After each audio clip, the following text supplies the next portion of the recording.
దేవదేవుని మహాకృపను బట్టి మనక ప్రత్యేక దినములు అలా సరచరణ స్థుతిస్తూ ఉన్నాం. గత 4 వారాలుగా ఆరంభించిన అంశం ఇది కదా, ఇది 4వ వారం. మొదటి అంశము ధ్యానం చేస్తాం. గత 3 వారముల్లో ఎవరి మనస్సు నీ మీద ఆనుకొనును. ఈ ఆత్మీయ 5 అనుభవాల్లో దేవుని మీద ఆనుకునే జీవితాన్ని ధ్యానం చేస్తాం. ఈ దినాన 2వ అనుభవముగా మేము నీ కొరకు కనిపెట్టుచున్నాము. 8వ వచనం, మేము నీ కొరకు కనిపెట్టుచున్నాము. దేవుని కొరకు కనిపెట్టే జీవితాలు. కనిపెట్టే అర్థం ఏంటి చెప్పండి? కనిపెట్టే అర్థం ఏంటి? వాక్యములో కీర్తనకారుడు దాపు 2 కీర్తనలో 120వ కీర్తన 2 కీర్తనల్లో ప్రత్యేక రాశారు. 120వ కీర్తన ముందుగా 120వ కీర్తన 2 చదవండి. 2 వచనాలు చదవడమ్మా. ఎక్కడి నుంచి వచ్చును? యెహోవా వలననే నాకు సహాయం కలుగును.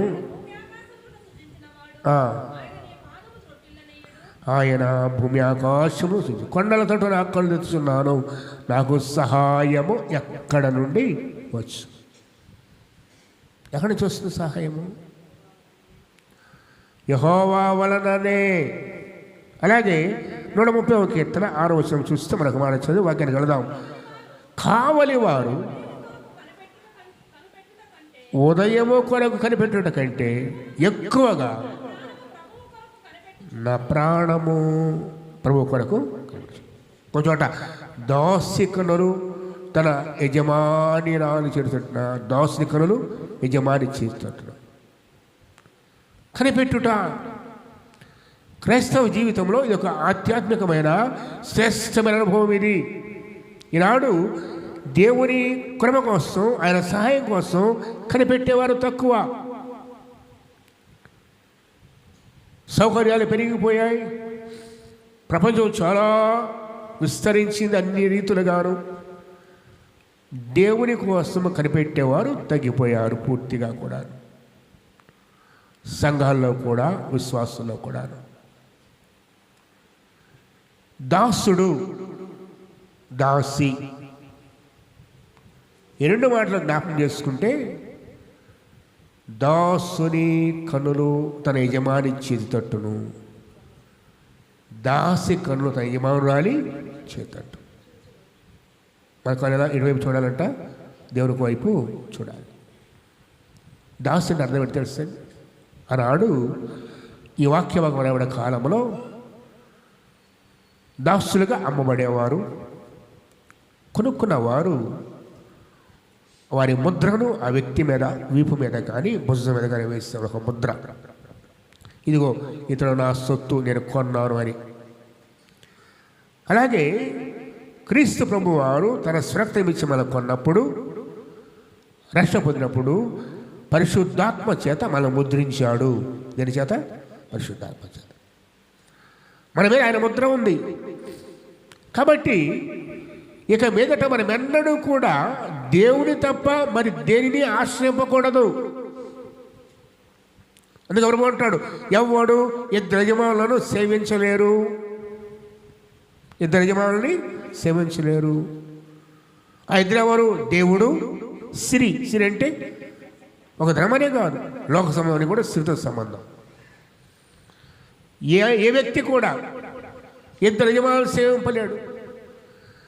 రక్షణ పొందిన మనము, క్రీస్తు ప్రభువును అంగీకరించిన మనం మన జీవితాల్లో ప్రతి విషయంలో కూడా దేవుని కృప కొరకు కనిపెట్టే వారముగా ఉండాలి.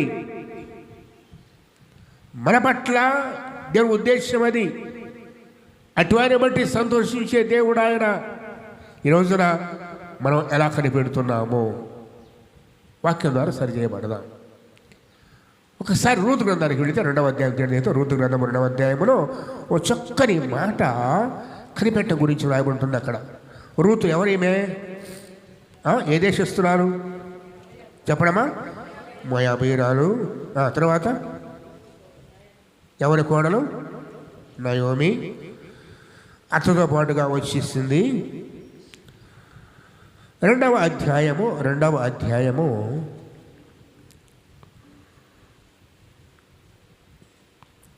చూడండి, 9వ వచనం చూద్దాం. 9వ వచనం, వారు కోయు చేను కనిపెట్టి వారిని వెంబడించుము. నేను ముట్టకూడదని ఎవరు ఆజ్ఞాపించి ఉన్నారు. నేను దాహమగినప్పుడు కొండ మీదకు పోయి పనివారు ఇచ్చిన నీళ్లు తాగుమని చెప్పాను. ఎవరితో మాట అంటున్నాడు? బోయజు రూతుతో. యోదా బెత్లెహేము నుండి ఒక కుటుంబము న్యాయపతుల దినాల్లో ఒక మనుష్యుడు కరువు వచ్చిందని మోయాబు దేశానికి వెళ్ళాడు. ఎన్ని దినాలు ఉంటుంది కరువు ఉంటే? చెప్పండి, కరువు ఉంటే ఎన్ని దినాలు ఉంటుంది? ఓ మాట జ్ఞాపకం చేసుకోండి, వీరి ప్రయాణము కూడా దేవుని ఉద్దేశానుసారమే, దేవుని చిత్తానుసారమే. మనం అనుకుంటాం ఈ కరువులు, కష్టాలు, శ్రమలు. వాక్యంలో చూస్తే ఏ కుటుంబం పోలేదు, వీళ్ళు మాత్రం వెళ్ళారు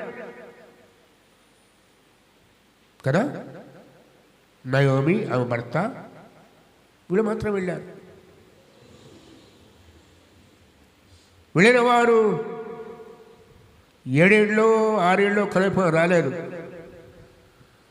అక్కడే స్థిరపడ్డారు. ఎక్కడ? మోయాబు దేశంలో.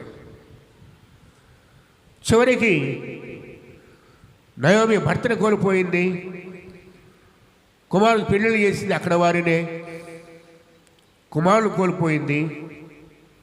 దుఃఖములో వేదన ఉన్నప్పుడు ఎవరు గుర్తొస్తారు? అప్పుడు దేవుడు ఆయన ఇచ్చిన ఆ ఇల్లు బెత్లెహేము, దేవుడి ఇస్తుంది గుర్తొచ్చింది. బయలుదేరి తిరిగి వస్తూ ఉంటే 2 కోడళ్ళు, ఓర్పా, రూతు. ఒక ఆమె ఏమో విడిచిపెట్టింది, ఒక ఆమె హత్తుకుంది.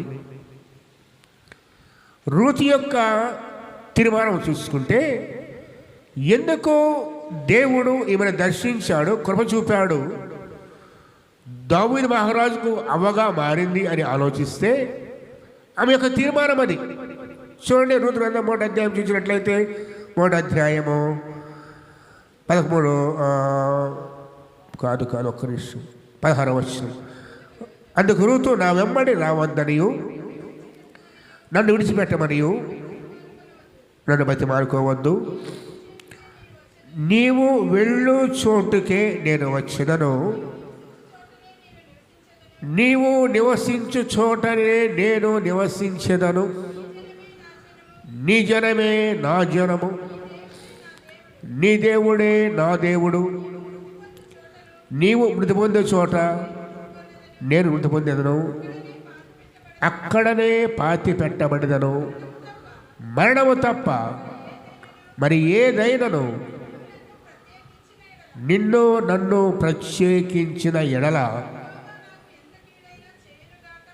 ఎవరు? యెహోవా. ఏ దేవుని ఆశ్రయించిందేమే?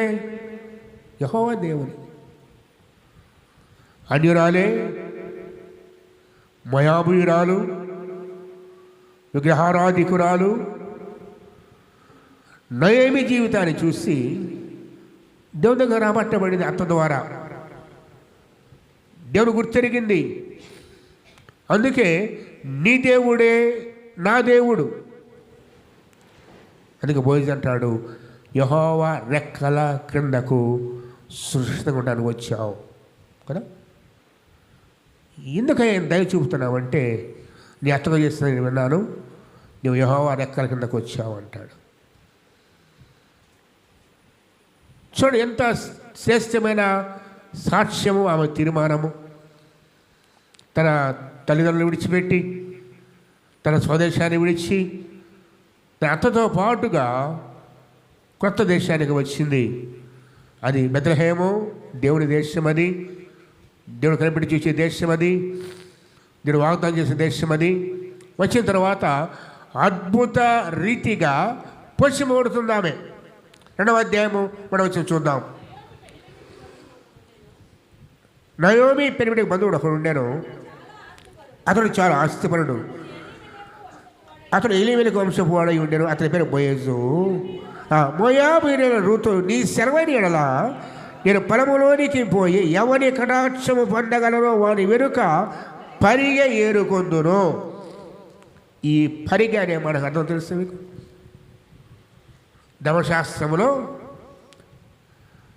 దేవుడిచ్చిన ఆజ్ఞ. నువ్వు పొలం కోసేటప్పుడు కింద పడితే దాన్ని ఏరుకోకూడదు. దిక్కులేని వారికి పేదవారికి నువ్వు ఇచ్చేయాలి. అదే పరిగె. ఆ దిక్కులేని వారికి పేదవారి కోసమే దేవుడు నిర్ణయించిన ఆహారం. దేవుడు బెదల పట్ల శ్రద్ధ కలిగిన దేవుడు మన దేవుడు. ఆకాశ పక్షులు కానీ బెదలు కానీ తినటానికి దేవుడిచ్చిన ఆహారం తన ప్రజల ద్వారా. కింద పడవ తీసుకోవడానికి వీల్లేదు. ఇశ్రాయేలీయులు అది వదిలివేయాలి. ఎవరు అక్కరో వారు తీసుకుంటారు. అలాగే అది ఎవరి కాలము కోతారమ్మ కాలం అని వారు వచ్చే సమయానికి.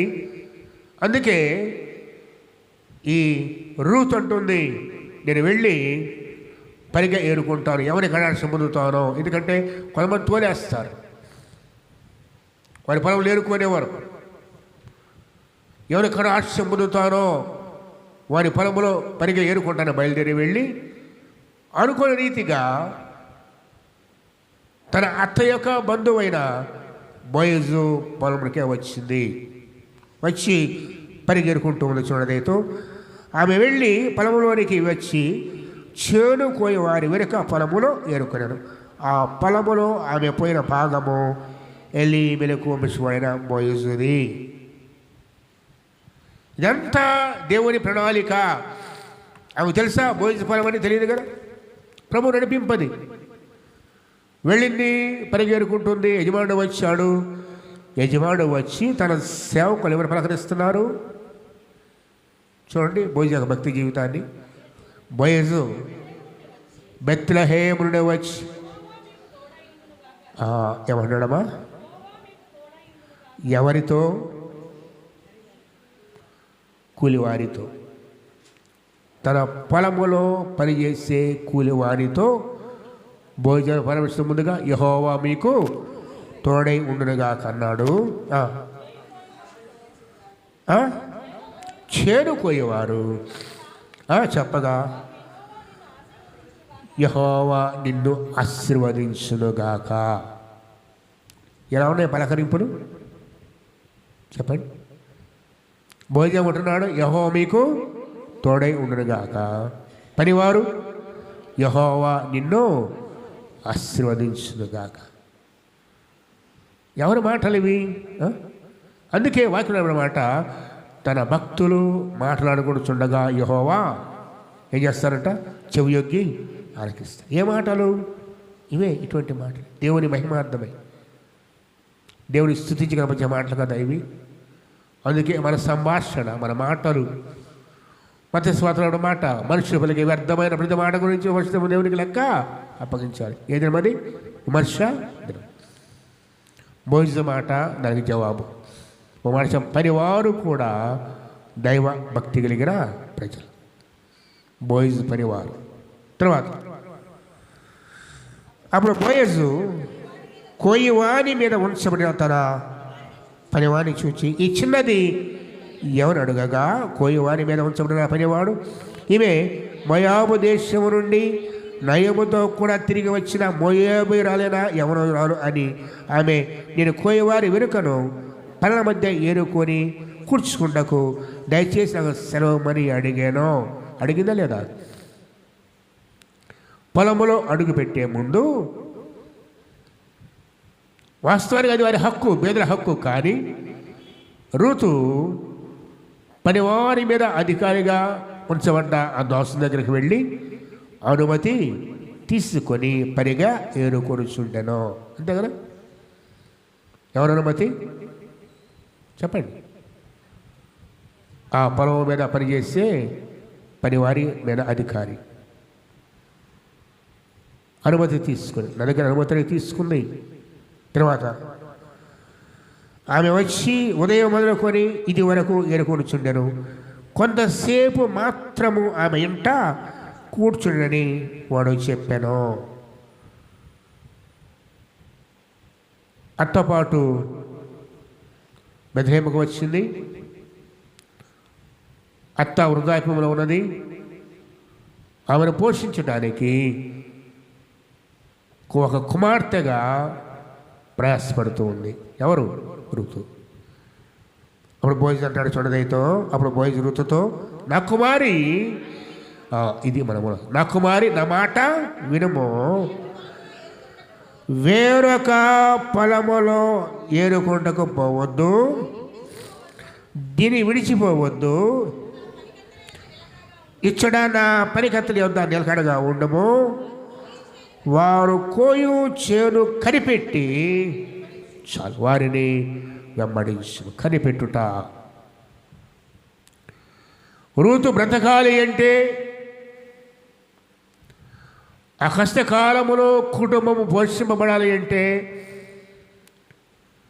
బోధిస్తున్న ఆ మాట, నా పనికత్తల దగ్గర ఉండు, వారిని కనిపెట్టి వారు ఏ పొలానికి వెళితే ఆ భాగంలో పరిగా ఏరుకో.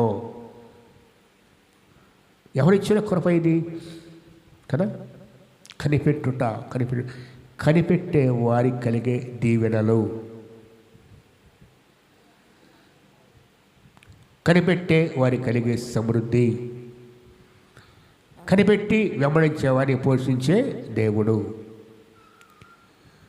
బోయజ్ ఆజ్ఞిస్తున్నాడు, సెలవిస్తున్నాడు, నా కుమారి నీకెక్కడికి వెళ్ళొద్దు, నా పనివారిని కనిపెట్టి ఉండు, వారు నా పనివారు, వారు చేసే పని అంతా నా పొలంలో పనే, నువ్వు అటు ఇటు వెళ్ళొద్దు, అక్కడికి వెళ్ళవద్దు, వారి కనిపెట్టి వాళ్ళు వెంబడించి చాలు నువ్వు పోషింపబడతావు.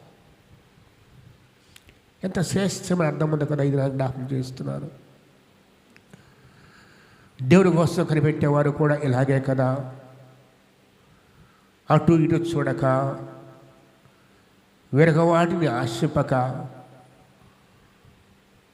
సన్నిధిని ఆయన వెంబడిస్తూ, సంఘాన్ని వెంబడిస్తూ, ప్రభు ఇచ్చిన ఆ కృపను కోరుకుంటూ బోయజ్ యొక్క పరిగెత్తలు వెంబడిస్తే ఏదైనా కష్టం కలిగిందా? ఏదైనా లోటు కలిగిందా? లేదు. ఆ సాయంకాలం చూడండి జరిగిందో తీర్థ వాక్యం తెలియదు. ఆ సాయంకాలానికి, ఆ సాయంకాలం నాకు 17వ వచనం కాబట్టి ఆమె అస్తమయమనగా పొద్దు గుంకే వరకు ఆ చేనిలో ఏరుకొనుచు, తాను ఏరుకున్న దాన్ని దొల్లగొట్టగా అది దాదాపు తూమెడు యవలాయేనో. సమృద్ధి. ఎప్పుడు సమృద్ధి? కనిపెట్టి వెంబడించినప్పుడు. ఇదే వాక్యానుసరణ జీవితం. ఇదే కనిపెట్టుట, వెంబడించుట. ప్రభు చెప్పేదనే, వాక్యం చెప్పేదనే, భక్తుల జీవితాలు కూడా ఇవే. ఆయన కృప కోసం కనిపెడతారు, ఆయన సహాయం కోసం కనిపెడతారు, ఆయన సది కోసం కనిపెడతారు, ఆయన గుప్పిలి కోసమే కనిపెడతారు. ఇది భక్తుల జీవితాలు కదా. ఈరోజు రూతు ఎరితిగా బోయజ్ యొక్క పరికెత్తలను కనిపెట్టి వెంబడించిందో, మనం కూడా క్రీస్తు ప్రభువును కనిపెట్టి వెంబడించే జీవితాలు కావాలి. మన విమోచకుడు ఆయన, మనం విడిపించేవాడు ఆయన, మన జీవితాన్ని మార్చి స్థిరపరిచేవాడు ఆయన. చూడండి, ఏ పొలములో ఒక అనాథగా పరిగి ఏరుకుంటూ బ్రతికిందో కనిపెట్టి మాటకు లోబడినందువల్ల రాబో దినముల్లో ఆ పొలములకు యజమానిగా మారింది. ఎవరు? కనిపెట్టుట, స్థిరముగా కనిపెట్టుట ప్రభు వైపున. ప్రభు ఆధారముగా ఎవరు కనిపెడతారు? అటు వారి జీవితాల్లో జరిగే మేళ్ళివన్నీ కూడా. యోబు అంటాడు, అంత శ్రమల్లో కూడా, వాక్యం చూడదైతో, అంత శ్రమలో ఉన్నప్పుడు కూడా యోబు అంటాడు, 7వ అధ్యాయము 2వ వచనం చూడదైతో, యోబు గ్రంథము 7వ అధ్యాయము 2వ వచనములో ఎంత తేటగా వాక్యం ఉంటుందో. నీడను మిగుల ఆపేక్షించు దాసుని వలె కూలి నిమిత్తము కనిపెట్టు కూలివాని వలె కూలి నిమిత్తమని పెట్టు కూలివాడు నీడను మిగిలి ఆపేక్షించే దాసుడు. మూడవ వచనం, భూమి మీద నెల కాలం యుద్ధ కాలము కాదా, వారి దినములు కూలివాడి దినముల వంటివి కావా. ఏదైనా మన రోజునటువంటి కూలి ఉదయం అంతా పని చేస్తే సాయంకాలం నిరీక్షణ ఏంటి? ప్రతిఫలం దొరికింది. అంతే కదా. యోగురారు మానవ జీవితాన్ని కూలివాడితో పోల్చాడు. ఎలాగా? కూలి నిమిత్తము కనిపెట్టుకోను కూలివాని వలే. సాయంకాలం రాగానే తన కష్టానికి తగిన ప్రతిఫలాన్ని ఎలా ఆశిస్తాడో మన జీవితాల్లో కూడా దినదినము మన ప్రయాస, మన కష్టానికి, మన పనికి తగిన ప్రతిఫలం ప్రవహించేవాడుగా ఉన్నాడు. వాని క్రియలను బట్టి ఆయన జీతమిచ్చే దేవుడు. కూలి ప్రభు అంటాడు, నేను సిద్ధపరచిన జీతం నా యొద్ద ఉన్నది. ఎవరి కోసం? మన కోసమే. జీతాన్ని సిద్ధం చేశాడు ఆయన. పని చేసేవారికి జీతమా, పని చేయని వారికి జీతమా? పని చేసేవారికి. పని చేయక సోమరిగా పొలం బడి కూర్చుంటే ఇస్తాడు యజమానుడు? ఇవ్వడు కదా. ఎవరు తన పొలములో కష్టపడతారో, ఎవరు తన పొలములో ప్రయాసపడతారో అట్టి వారి కోసమై వారి సిద్ధము చేసే జీతం ఆయన దగ్గర తీసుకుని వస్తూ ఉన్నాడు ఆయన. అందుకే యోగభక్తుడు అంటాడు, కూలివారి దినములు, కూలి కొరకై కనిపెట్టే వారి జీవితం అని జీవితం అది. మర్చిపోదు ఎప్పుడు కూడా. వాక్యంలో చూస్తే చూడండి, 2వ సమూయేలు గ్రంథము 22వ అధ్యాయంలో ఒక కష్టమైన మాట ఉంటుంది. 2వ సమూయేలు గ్రంథము చూడండి, 2వ సమూయేలు గ్రంథము 22వ అధ్యాయం, 2వ సమూయేలు 22.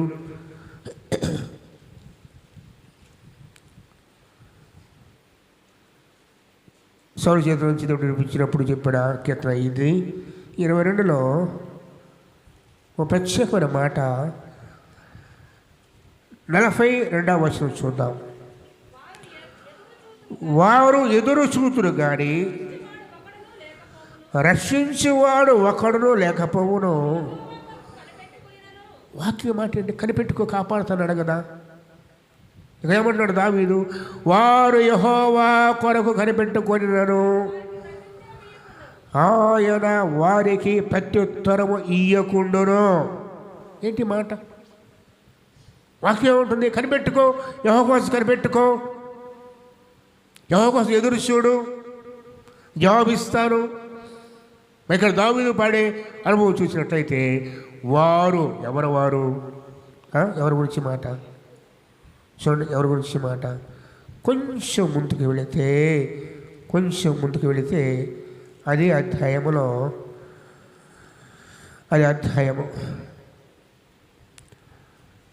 శత్రువు గురించి. 41, నా శత్రువులను విరగక మళ్ళా చేయుదువు, నన్ను ద్వేషించు వారిని నేను విమలము చేతును, వారు ఎదురు చూతురు కానీ రక్షించేవాడు ఒకడు లేకపోవును, వారి హోకలు కాబట్టి కూడా ప్రత్యుత్తరం అయ్యకు. ఎవరి శత్రువులు?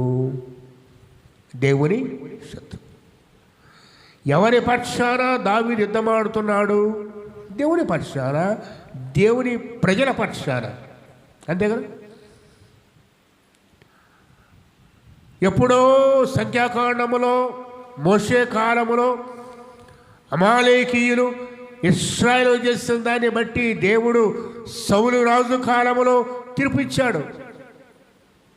నేను వెళ్ళి, నాకు బాగా జ్ఞాపకమే, నా ప్రజలు ఐదు నుంచి వస్తూ ఉంటే అమాలేకీయులు వారిని మోసం చేసి సంహరించారు. నువ్వు వెళ్ళి అమాలేకీయుల పేరు పూర్తిగా తుడిచేయి కదా అని చెప్తే చేశాడా సౌలు? మాట తప్పాడు. అక్కడే దేవుడు కోపం వచ్చింది కదా. సమూయేలు అంటాడు, చూడు సౌలు ఏం చేస్తున్నాడు, దొప్పుడు మోసం ఎగబడ్డాడు, నా మాట వినలేదు, అవగం రాజును తీసుకొస్తున్నాడు, శ్రేష్టమైన పశువులు పక్కన పెట్టాడంటే దేవుడు కోపం చేస్తాయి. ఆ రోజే తిరస్కరించాడు దేవుడు. సమయాలు పక్కన పెట్టేశాడు. దావీదును కోరుకున్నాడు. ఇంకో సంగతి ఏంటంటే, ఏ అమాలేకులు సౌలు బతికేవనిచ్చాడో ఆ అమాలేకుడి చేతిలో చచ్చిపోతాడు. ఎవరు? సౌలు.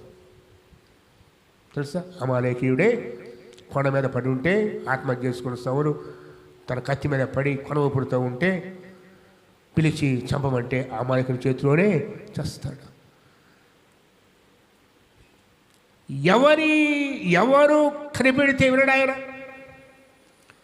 ఎవరు కనిపెడితే వింటాడు ఆయన. తన వారు, తన ప్రజలు, తన ముద్ర వేయబడ్డవారు, తన చేత పిలువబడ్డవారు, తను ప్రత్యేకించుకున్నవారు, తన కోసం ఎన్నుకోబడ్డవారు దివారాత్రులు మొరపెడుతూ ఉంటారు. వారి మొర ఆలకించకుండా ఉంటాడు అంటూ మరికొందరి విషయంలో శత్రువులు. ఎవరి శత్రువులు? కొంచెం ముందుకు వెళితే ఈ అధ్యాయమంతా కూడా 2:1 చూసినట్లయితే, యెహోవా తన్ను సౌలు చేతుల నుండి తన శత్రువులందరి చేతుల నుండి తప్పించిన దినమున దావీదు ఈ గీత వాక్యములు చెప్పి యెహోవాను స్తోత్రించెను అంటూ చూడండి. ఇదే మనం వాడుకునే పాటే. నా శత్రువులు నన్ను చుట్టూ యెహోవా నా ఆశ్రయము నా కోట కీర్తన. మనపూర్లుగా నన్ను ఆవరించ మొదలుపెట్టాను, సాయం చేశాడంటూ, జనం చేయిస్తాడంటూ ఆయన అంటాడు. ఈ అధ్యాయంలోనే 20 వచనము, నేను ఆయనకు ఇష్టడను కనుక ఆయన నన్ను తప్పించాను. నేను ఆయనకు ఇష్టడను కనుక ఆయన నన్ను తప్పించాను. అంతేకాదు 23 చూసినట్లయితే, ఆయన న్యాయవిధులన్నిటిని నేను లక్ష్యపెట్టమంటే అర్థం ఏంటి? న్యాయవిధానగా వాక్యము లక్ష్య పెట్టుచున్నాను. ఆయన కట్టడలను త్రోసివేసిన వాడని కాను, దోషక్రియలు చేయనొల్లగా ఉంటిని. ఆయన దృష్టికి ఇది ఎక్కడ కనిపెట్టమంటే, ఆయన దృష్టికి ఆయనకి ఇష్టడను, ఆయన దృష్టికి యథార్థంగా ఉన్నాను కాబట్టి నేను నిర్దోషుడు చూచి యెహోవా చూచి నా నిర్దోషుడు ప్రతిఫలం ఇచ్చాడు. దేవుని దృష్టికి ఇష్టడుగా జీవించే కృప మన భక్తి జీవితము, దేవుని చేత అంగీకరింపబడే జీవితము ప్రభువు కోరుతున్నాడు. జ్ఞాపకం చేసుకునే రోజు మన జీవితం ఎలా ఉందో, ఒకవేళ మనము దేవునికి ఇష్టలుగా జీవించకపోతే, మళ్ళీ రోసివేస్తే, తిరస్కరిస్తే, దూరము చేస్తే మనం ఎంత కనిపెట్టిన ప్రయోజనము లేదు. మనం కనిపెట్టిన మన మొర ఆయన వినేవాడు కాదు. అందుకే దేవుడితో సరైన సహవాసం కలిగి జీవించాలి. ఆయన ప్రేమించే జీవితం, యథార్థ హృదయంతో సేవించే జీవితాలు, యథార్థంగా వెంబడించే జీవితాలు మనలో ఉన్నప్పుడే మనం కనిపెడితే కృప చూపేవాడుగా ఉన్నాడనే సత్యాన్ని జ్ఞాపకం చేసుకోవాలి. అందుకే అంటాడు చూడండి, 27వ కీర్తన 14 అంటాడు చక్కని మాట, నీ కొరకు కనిపెట్టే వారికి కూడా సిగ్గుపడ్డారంట. చూడండి 27:14 కీర్తన 27:14 చూడండి. యెహోవా కొరకు కనిపెట్టుకోండి. 25:3 చూడండి. 25:3 చూడండి. నీ కొరకు కనిపెట్టు వారిలో 25:3 నీ కొరకు కనిపెట్టు వారిలో ఎవడునో సిగ్గు ఎప్పుడు వస్తాయి చెప్పండి? ఎప్పుడు సిగ్గుపడతాం? అపజయం పొందితే. కానీ యెహోవా కొరకు కనిపెడితే జయం పొందుకుంటాం. సిగ్గుపడాం మనము.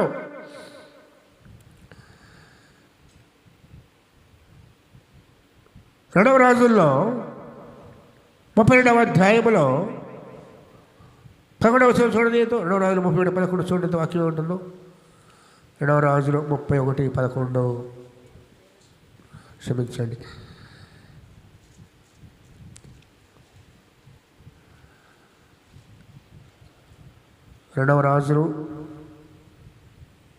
రెండవ సమూయేలు 22:42 చూసాం. 2 రాజులు 9:30. 2 రాజులు 9:30. యెహూ సంగతిని యెజెబెలుకు వినబడిన కనుక ఆమె, చూడండి, యెజెబెలు అన్యురాలు, ఇశ్రాయేలు ప్రజలను దేవునికి దూరం చేసిన స్త్రీ. యెహూ జయంతి వస్తుందో తెలియగానే ఆమె తన ముఖముకు రంగు పూసుకొని శిరోభూషణలు ధరించుకొని కిటికీలో నుండి కనిపెట్టి చూచుచుండగా చాలు. ఎవరబడింది అక్కడ?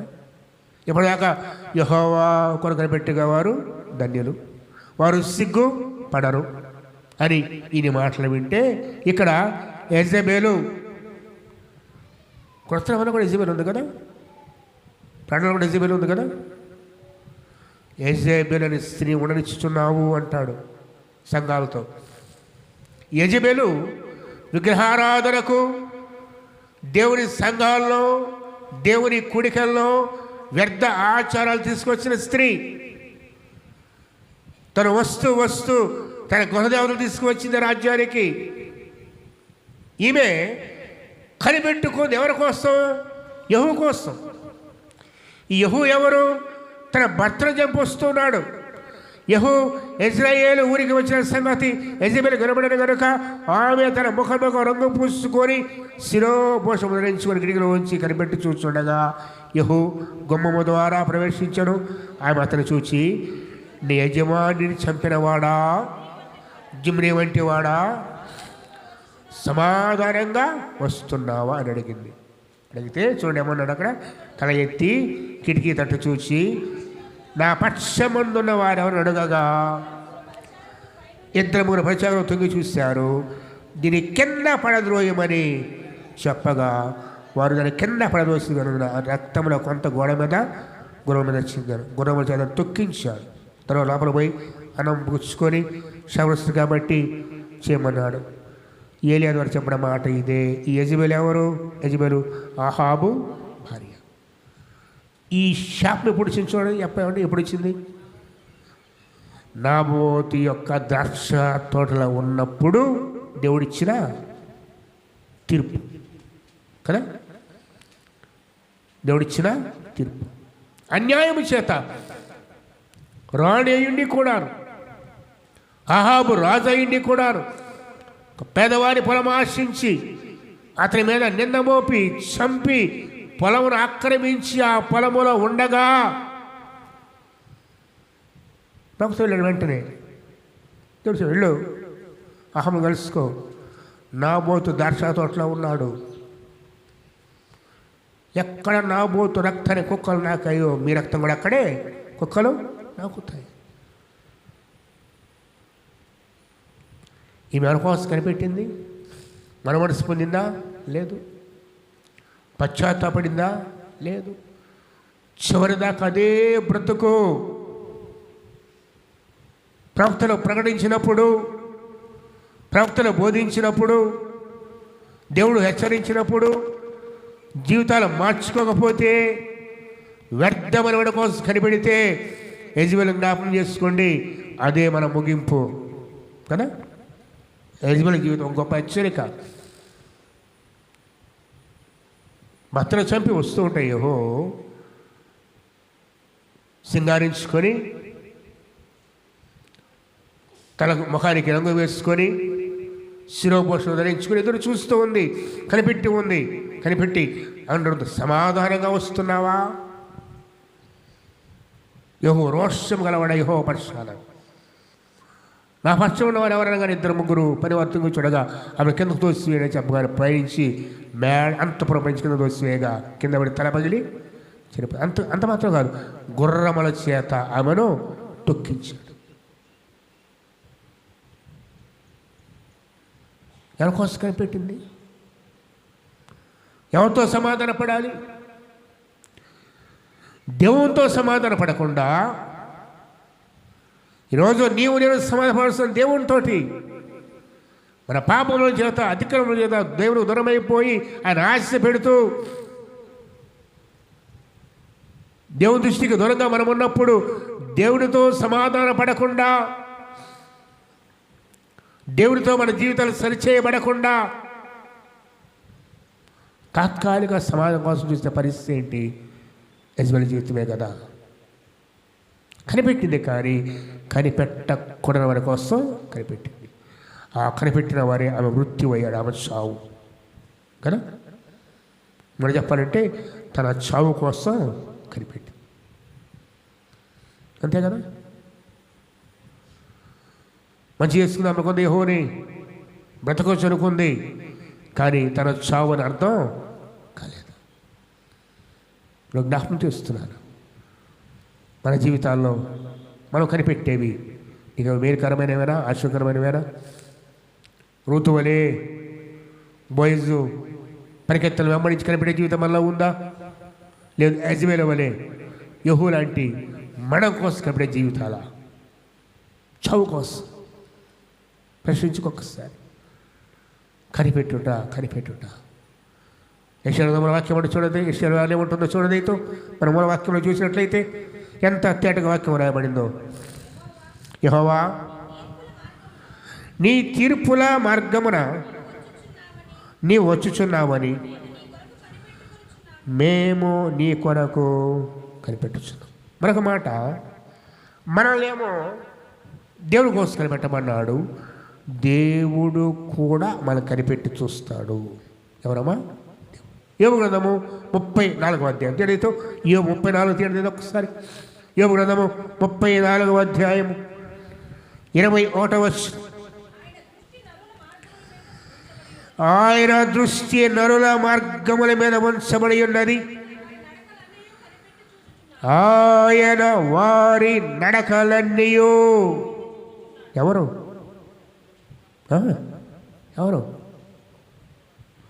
యెహోవా దృష్టి ఎవరి మీద ఉందమ్మా? మన మీద. ఆయన మన నడతలన్నీ కనిపెట్టి చూస్తున్నాడు. అందుకే మన ప్రవర్తన బట్టి తగిన ఫలం ఇచ్చే దేవుడు.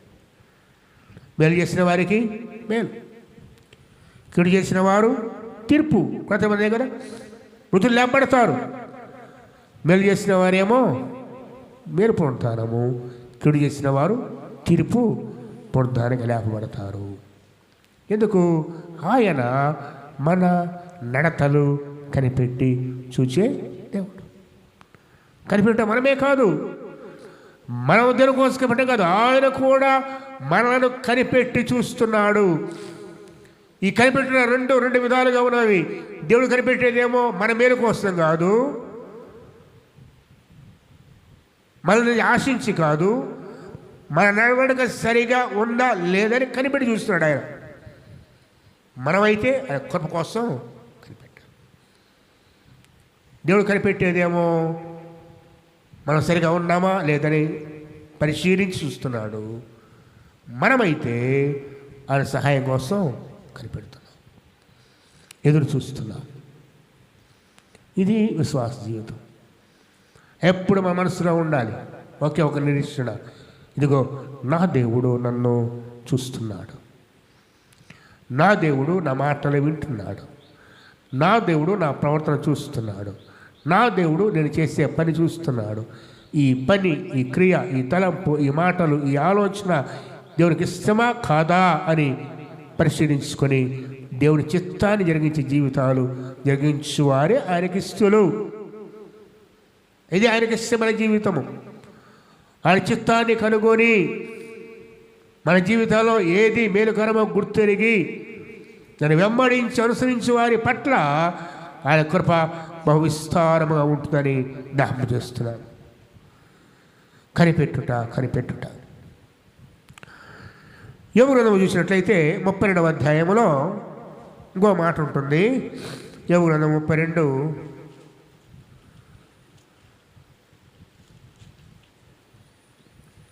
32 11 యోబు తన జీవితంలో ఎలీహుకు అనే మాట అంటున్నాడు చూడండి.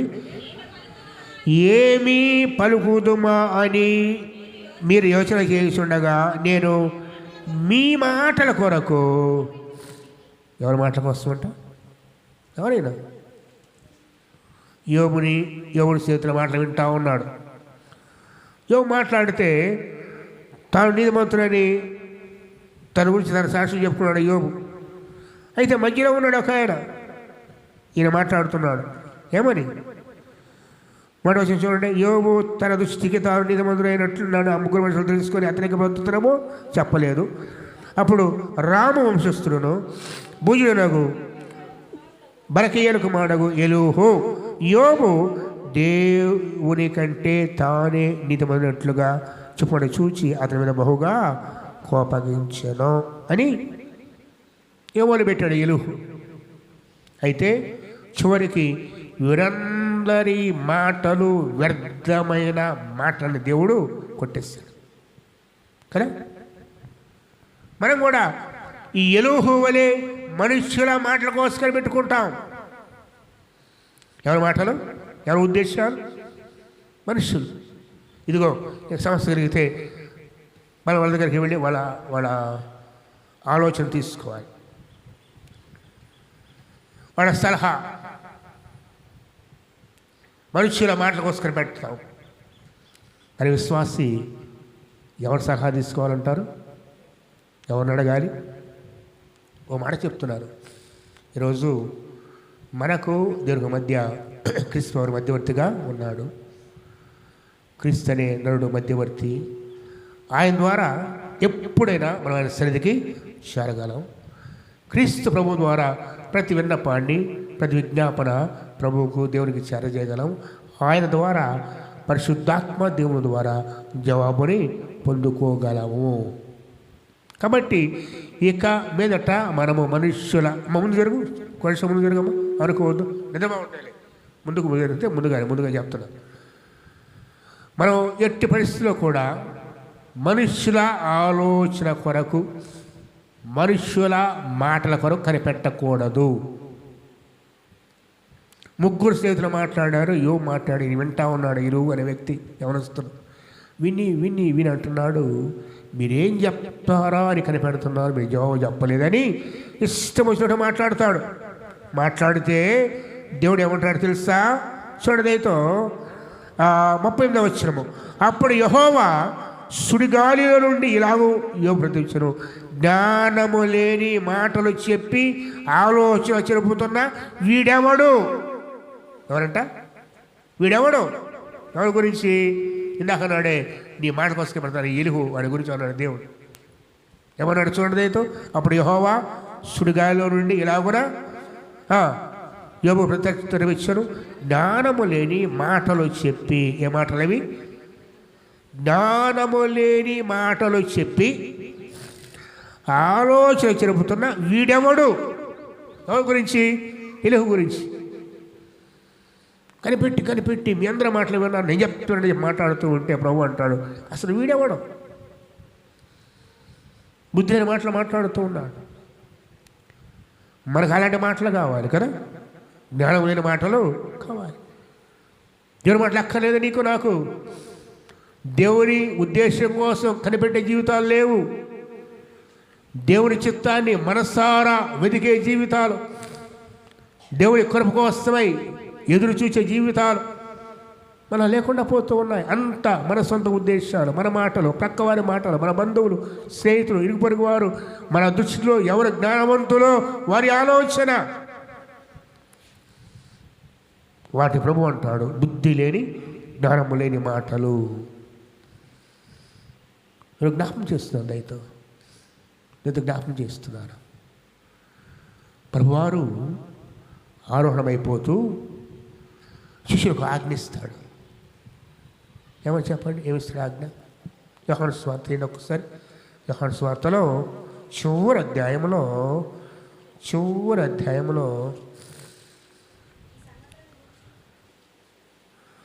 అపొస్తలుల కార్యములు చూడదైతే అపొస్తలుల కార్యములు వచ్చినప్పుడు మీరు శక్తిని ఉన్నారు కనుక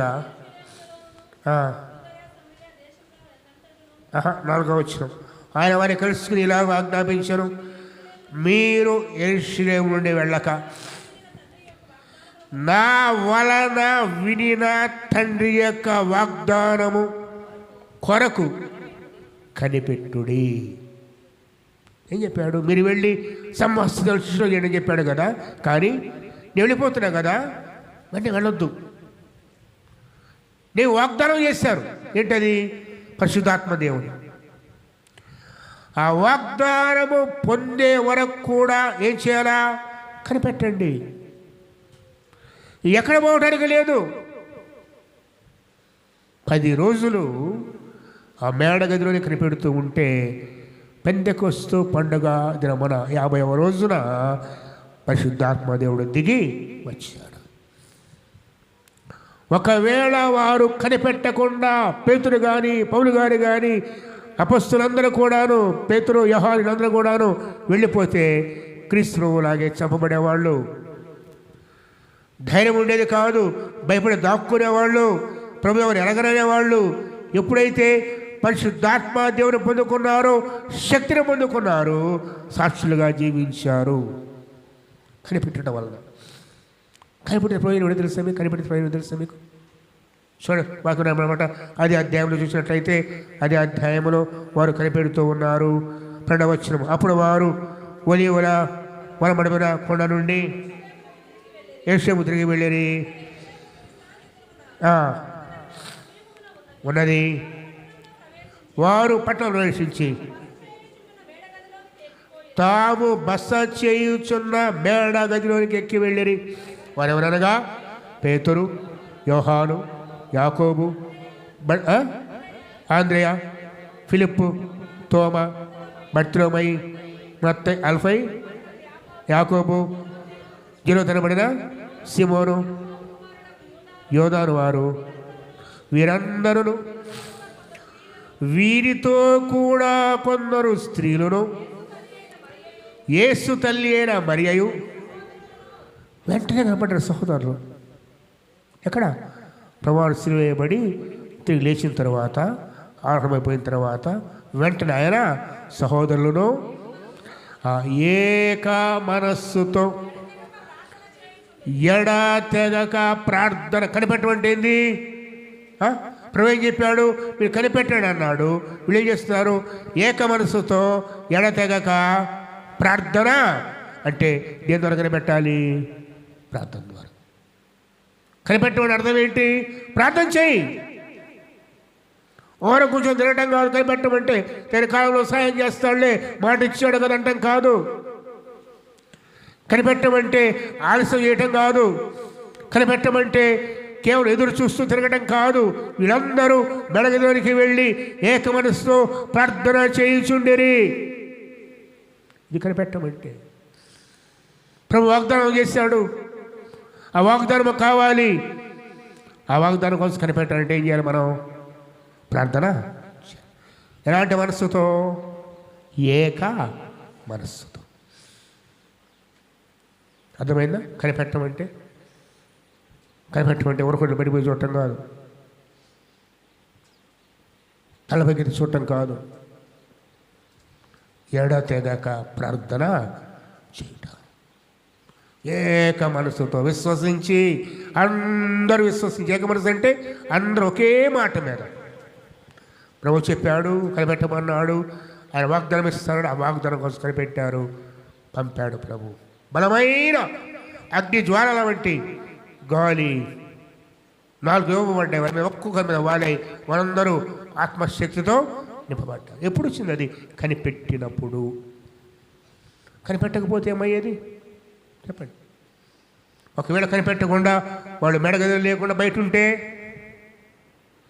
అది పెంతెకొస్తు పండుగ దినం. అది ఆ పండుగ జాతి చోట బయట తిరుగుతూ ఉంటే అందరేమో పండుగలో దేవాలయంలోనో యెరూషలేములో ఆయా ప్రాంతాల్లో కొనేడు దగ్గర నీటిలో మునిగేవాళ్ళు, లేచేవాళ్ళు, కొనేవాళ్ళు, అమ్మేవాళ్ళు, కోలాహలం మీద పట్టణమంతా కూడా. కానీ వీరు మాత్రము మేడ గదిలో చేరి ప్రభు చెప్పిన మాట ఏంటన్నమాట? ఎక్కడికి వెళ్ళొద్దు, కనిపెట్టండి. కనిపెట్టమంటే అర్థం ఏంటమ్మా? ప్రార్థన.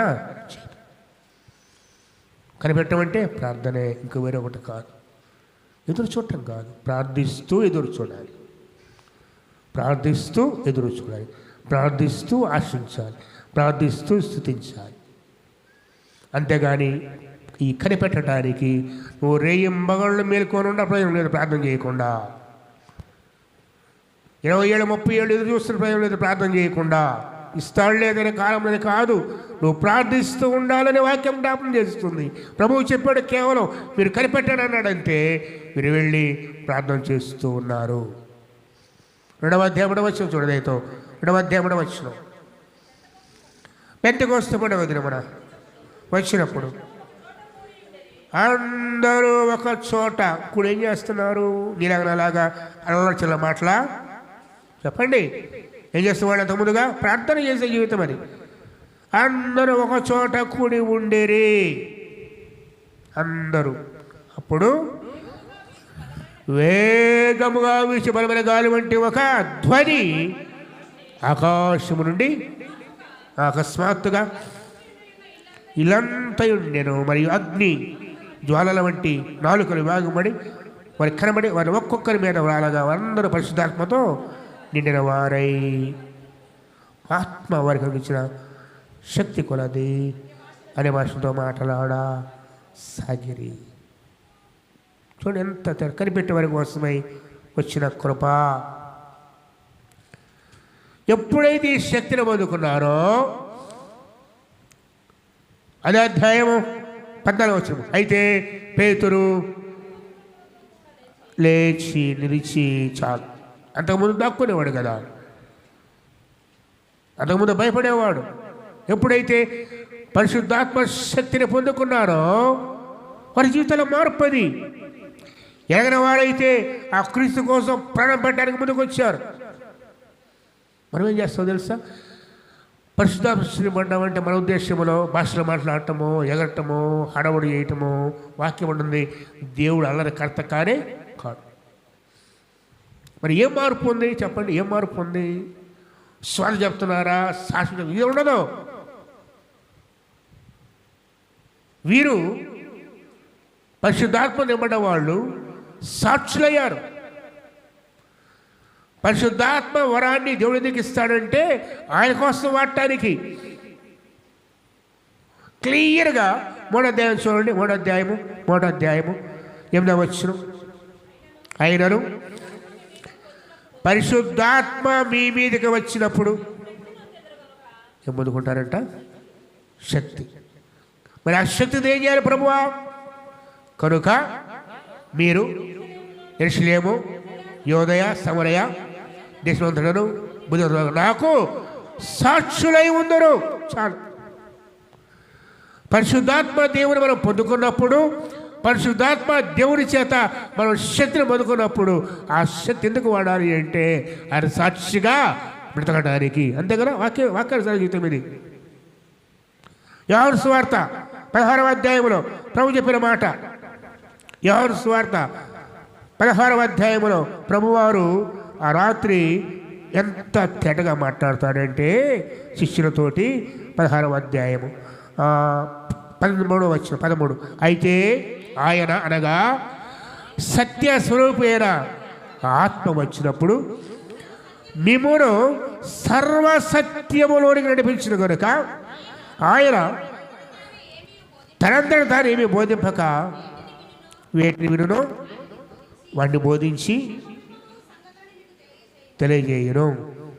తర్వాత ఆయన నా వాటిలోనివి అంటే నా మాట, యేసు మాట, కొత్తవి కాదు. ప్రభు మాట, ఆయన ఏ మాటలు చెప్పాడు వాటిని అర్థమయ్యేటట్లుగా మన కృపని చూపుతాడు. కొత్త మాటలు కాదు. పరిశుద్ధాత్మదేవుడు చెప్పే మాట నా మాట అని ప్రభు అంటున్నాడు. ఆయన మాట అనగా వాక్యం స్వతమైన మాటలే వాడిని వివరించి చెప్తాడు. అంతకు మించి అదే అధ్యాయంలో కొంచెం ముందుకు వెళితే వెనక్కి అదే అధ్యాయం 16వ అధ్యాయంలో వెనక్కి వెళితే చూడదైతో 7-8వ వచనం. ఆయన వచ్చి, ఆయన ఎవరు? ఆయన పరిశుద్ధాత్మదేవుడు. ఆయన వచ్చి పాపమును గూర్చి, నీతిని గూర్చి, తీర్పును గూర్చి లోకమును ఒప్పుకొన. ఏం చేస్తాడండి?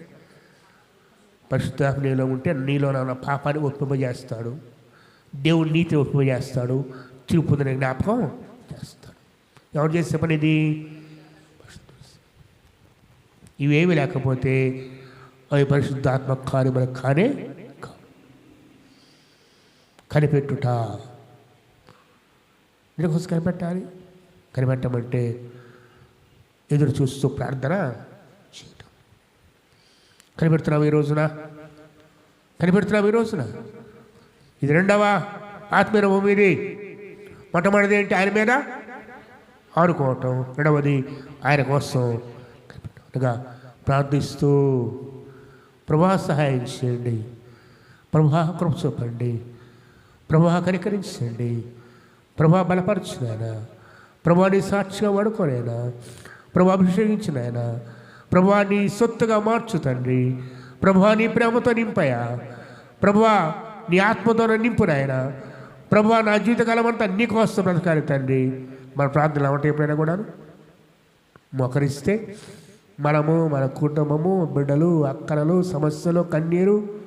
కానీ ఏ రోజైనా ప్రభువా నీకోసం కనిపెడు, నీ రాకడ కోసం కనిపెడుతున్నా, నీతో జీవించాలి కాదు ప్రభువా, నన్ను సిద్ధపరచు. నిత్య రాజ్యాన్ని నా కోసం సిద్ధం చేశారు తండ్రి, పట్టణం సిద్ధం చేశారు ప్రభా, పట్టణం నాకు కూడా పాలు కావాలి, మీతో యుగాలు జీవించాలి అనే ప్రార్థన ఏ రోజున మన జీవితాల్లో ఉందా? ఇది కనిపెట్టేవారు చేసే ప్రార్థన. జ్ఞాపకం చేస్తున్నారు. కనిపెడుతున్నాం మన జీవితాల్లో ఎటువంటి కనిపాటు ఉన్నదో కనిపెడుతున్నామో జ్ఞాపకం చేసుకోవాలి. తేడా జ్ఞాపకం చేస్తాం. భవిష్యత్తమైతే వచ్చే వారం మూడవ జ్ఞాపకం చేస్తున్నాం. మూడవ ఏంటి చూడండి. యెషయా 26వ అధ్యాయంలో 3వ వరం ఏంటి? రాత్రి వేళ నా ప్రాణులను ఆశ్రయిస్తుంది. ఆశ్రయించుట. మొట్టమొదటిదేమో ఆనుకునుట, రెండవదిగా కనిపెట్టడం, మూడవదిగా ఆశ్రయించుట. ఒకరు చెప్పితే వచ్చి 5 వారం చేద్దాం. ప్రార్థన సిద్ధపడండి. కనిపెట్టంటే ప్రార్థన. ఏక మనసుతో విశ్వసించి పొందుకున్నామని గుర్తెరిగి కనిపెడుతూ అనగా ప్రార్థిస్తూ ప్రతి భారం ఆయన మోపి కొనసాగుదాం. అట్టి కృప పరిశుద్ధాత్మయుడు నీకు, నాకు, మనకందరికి దయచేయను గాక. ఋతు వలె కనిపెడదాం కదా, ఋతు వలె కనిపెడదాం, యోబు వలె కనిపెడదాం.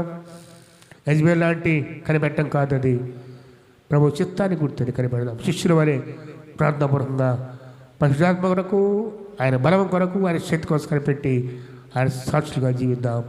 ప్రార్థించుకుందాం. తల వంచండి, మోకరించండి. నేను ఒక ప్రార్థన చేయమని కోరుతున్నాను.